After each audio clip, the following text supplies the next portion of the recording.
Hey everybody.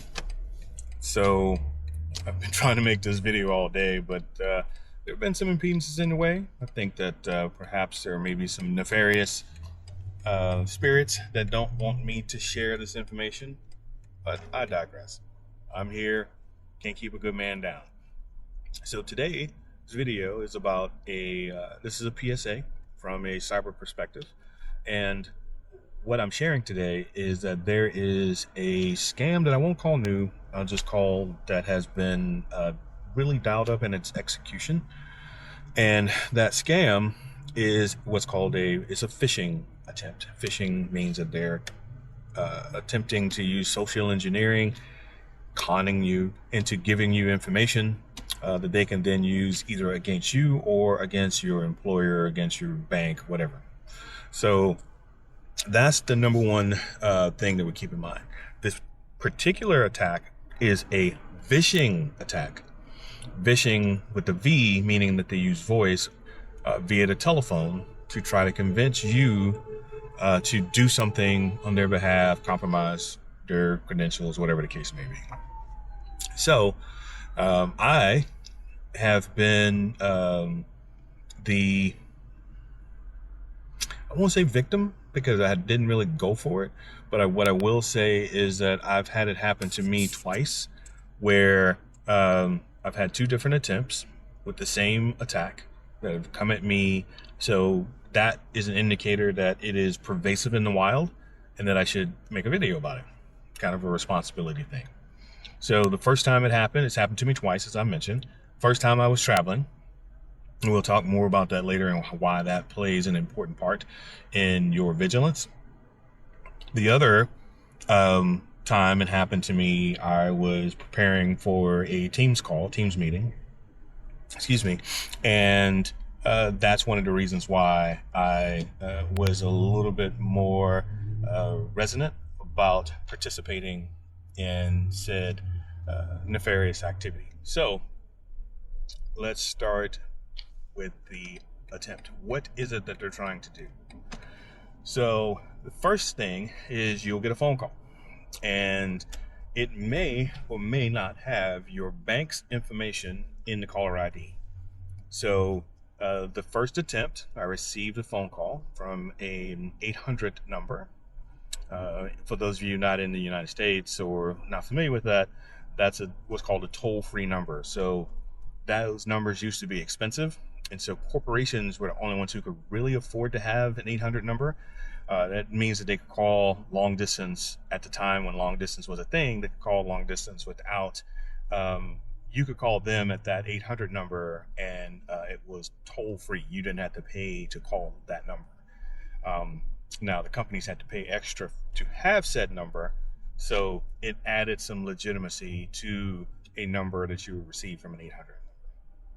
The legitimacy has prevailed throughout the years because even though long distance isn't as much a thing anymore because of cellular networks, people still associate an 800 number with a trust factor because you do still have to pay extra to have that 800 number. And it does lend some credence, some credibility to an attempt. So that's number one. Number two, while I didn't check the actual phone number, the caller ID on the first attempt did spoof or show up, meaning impersonate, my bank's name on the caller ID. So two forms of credibility were added from the beginning. Okay.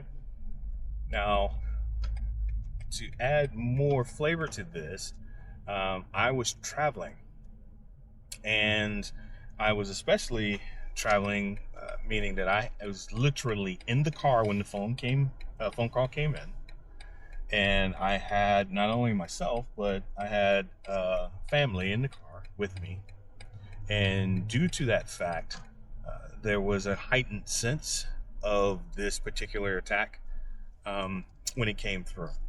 Okay, so those are some factors that we have to consider as we can talk through this situation. So I was able to, the first thing is the information came in. when the information, well, the phone call came in, I used my glorious Google Pixel to ensure that it was screen. I hit the screen button. It said Wells Fargo, which matched the actual caller ID.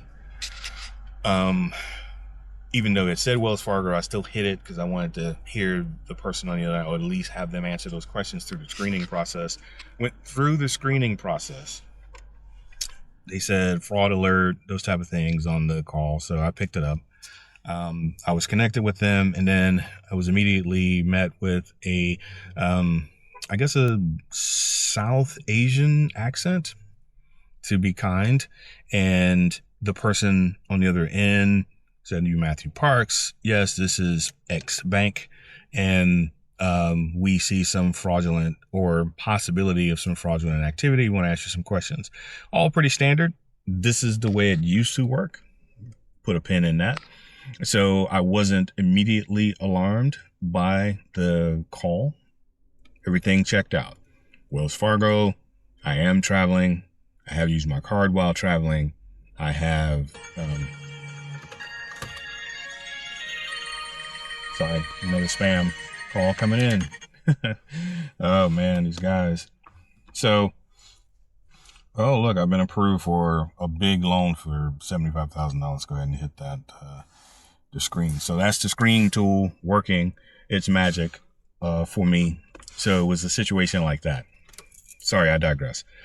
Where was I? So he's asking the questions. He's saying, "Hey, do you recognize this transaction?" So he presented me with 2 different transactions that I did not recognize in places I had not been.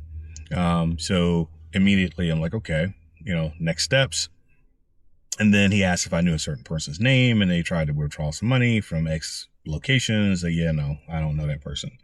So we then go to the next steps. Okay, we need to, mitigate this by canceling your debit card, which I was already had some trepidation about because I'm traveling and I need my debit card for that purpose.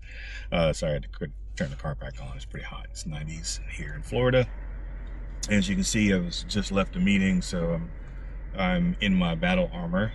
So he then proceeds to ask me information that kind of set me on my heels about my account. So this was step number 1. And this is where we may go through this as a review at the end. But step number 1, no matter what your situation is, if it does not feel right to you, extricate yourself from that situation. Get out of there. Because that is your 6th sense, something that has kept our species alive for hundreds of millennia, telling you something is off. Okay? And let's say that you're being overly cautious and that it's turns out that it is legitimate. We'll go through that as well. But at least you have protected yourself in that moment, and you can always correct later. Okay? So as he's talking, he's asking. So first thing I said, which is step number 2 in this type of situation, is I asked for his information and asked if there was some type of account number or a ticket number, something of that nature that we could track this if I call back in. He wasn't able to provide that. He was a little evasive, but skillfully so. Didn't necessarily completely avoid the question, but he also didn't answer the question. So I was like, okay. So I told him, I said, listen, I'm traveling right now, because that was one of the questions he asked me. Once I get settled, I'm going to call you guys back and I'll verify all this information. He tried to hold on, keep me on the hook, and I hung up. And then later, once I did get settled, we got to the hotel and we were able to unpack. I called my bank, and they called their fraud department, and turns out it's complete bullshit. Had nothing to do with the price of tea in China. This was an actual well-executed fraud attack. So let's review. The number had spoofed the caller ID. which potentially would have bypassed my screening efforts. The actual number when we did screen it, the caller was sophisticated enough to know to tell them Wells Fargo, fraud alert, that type of thing. When I was engaged by a professional voice that had a very clear, whether it be scripting or rehearsed, they spoke the language of a fraud department. So as a person that works in cyber who is trained to recognize fraud, that's one of those things where it's like, okay, these check certain boxes. Now you amplify that in the situation I was in, that I was already traveling. I was traveling with family, car full of family. I'm driving in a different city on vacation. So those things heightened it. So that's why I wanted to mention that, because those moments of vulnerability is what they play on. And they can amplify the experience to a point to where you stop thinking with your logical mind and you use your animal mind, which just wants to fix the problem, that just works off of emotion, that just works off of the influence from the other person. You have to listen carefully, take a breath, work through what the person's telling you. And then, if it is legitimate, you have the opportunity to back yourself out and call them back. It's that simple. If it's legit, which I've had happen before, this won't be a problem for you. They can pick up that case, whomever calls, and they can proceed with whatever mitigation techniques they need to work through for you on a bank, at your bank. So just to give you an example of this, I had a situation where I was being interviewed in a cyber case by the FBI. I think I can say all of those things, yes. And the individual that called, he sounded legitimate, all of those things.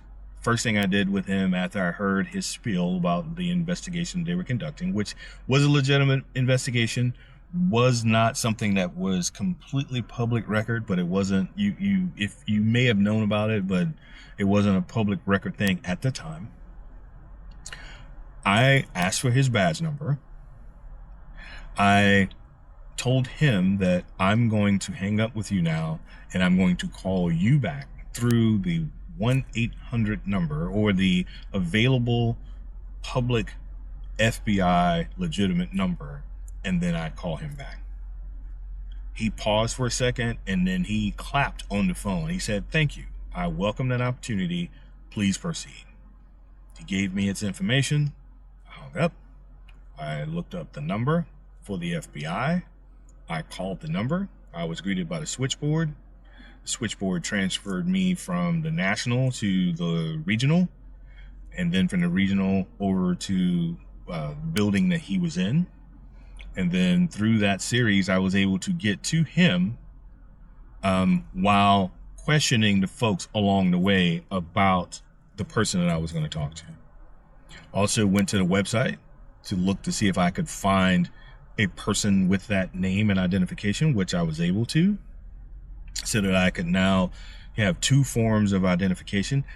Not necessarily a slam dunk on the second one, because yes, they can spoof a website, they can actually put fake, those type of things are, but it becomes more and more difficult as you start to acquire more confirmation information, and it becomes more solid that this is who you are dealing with. That is how you authenticate something.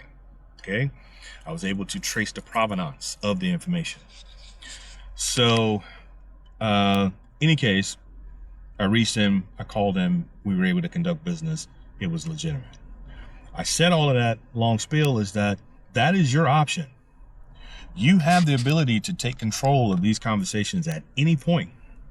Don't let them push you into something. If it is that urgent, 1 minute, 2 minutes, 5 minutes is not going to matter. Meaning that if you are there and you're being pressured, hey, you have to do this now, take a moment to yourself. Does this make sense? How do I feel about this situation? And if those things are ringing a bell at you, and I would caution, even if they aren't, hang up the damn phone, call them back at the number that is on the back of your bank card or a readily available verifiable source for the customer service number. Call them back and reach out to whomever the department is supposed to be when you hang up. Get whatever information you can from that individual so it can help streamline the process of who you're calling back. But in a lot of cases, it may not matter. When you call, someone else should be able to pick up that case if it is legitimate for your bank, for whatever else that they're trying to fish you for. Okay? So that's number one. Number two was even better on the execution side because, and I hate to say this, but because so many scam artists use phone banks out of India, Pakistan, South Asian countries, Malaysia, the accent is immediately triggering for me when I hear it from a phone call perspective, wanting to know if this is legitimate. Okay? It's a crude or acquired bias from working in this field long enough that I've picked up. Okay? I also understand that a great deal of customer service and or technical support are stationed in those countries as well presently. So it is a triggering moment for you where you have to discern that. That's why you need to back out and make those calls. So the second time I was called by what seemed like a more legitimate voice in my mind, which immediately put me at a false ease that I had to quickly rebound from.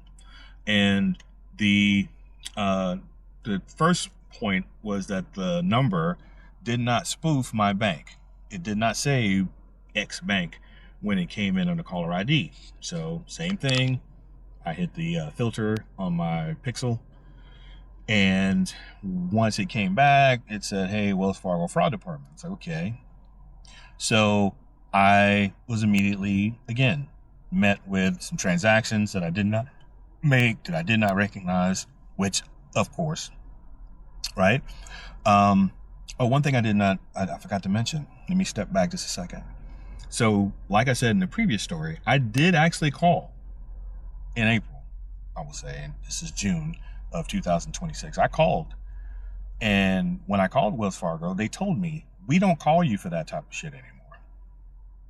They told me that not only do we not do that any longer, we have other methodology for verifying whether it's fraud or not. And if we're really suspicious, we'll just shut off the account and force you to call us.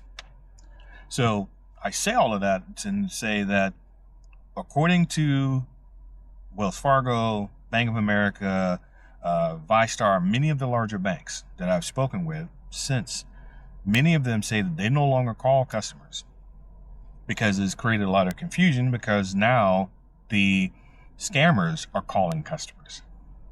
So to differentiate themselves, they no longer do that. They take other means. Okay. So anyway, moving forward, my bank's name was not there. It was an 800 number. It did show up as, hey, fraud department, that type of thing. Got on the phone. A gentleman on the phone sounded like he was from metropolitan Atlanta. I know that accent very well because I have family there. My father's originally from the area. We spent summers between here and there growing up as a kid. I recognize that accent very well. And same spill. Go through those type of things. This time I challenged him and I said, so which debit card are you referring to? He paused for a second and he went back to, I guess, his script. And I said, whoa, you want to mitigate this with my debit card? Yes, we do. We need to do this and that's okay. Which one? He paused again. And I said, all you have to do is give me the last four. That's how this is communicated. For your information, most times when you see your credit card or your debit card, it is obfuscated, meaning they hide all of the characters up to, or masked, if that's another term for you, up to the last 4, because it's the only ones you really need to identify. I asked him for that. He would not give it to me. I said, okay, same trick. I'm going to hang up now, and I'm going to call you guys back. Partially because I have a meeting that's about to start in 5 minutes, and you've already burned through 15 minutes trying to convince me of whatever. But the other side of this is, again, if it's legitimate, you'll call. When I call, somebody will pick up and we'll work through it. This time I didn't bother to call because I knew it was some BS after the first couple minutes. But again, they caught me in a moment where I was in between meetings. I'm in a heightened sense of urgency. And I'm trying to get this done so that I can move on to the next thing. And then I had to breathe. Breathing is your number one reset. Take a breath to reset that reptilian mind and turn on your monkey brain, your ox mind, whatever it is that you do in your mindfulness class. Reset yourself. Turn on your reasoning and ask yourself questions and challenge them on your information. Don't give them any information that they do not have, but challenge them. What's the last 4? Oh, okay. So what's the address that you have? Okay. Those are the kind of things that you want to make sure that you're challenging them with. Do not give them that information if they do not have it. And ultimately, tell them that you'll call them back. Oh, this is terrible. Tell you what, I'm going to hang up. Let me call you back when I'm in a better situation and I can better handle this situation. Because again, that 5 minutes that you take is not going to hurt you. It may help you in this situation. So I just wanted to make a quick video that there is a prevalent scam that has reached out to me twice. It is a Vishing scam, a form of phishing con that is attempting to, and I'm not sure what the end game is on this particular scam. Is it to get my banking information and then they pilfer my bank, or if it is another type of credential harvesting thing? I do not know.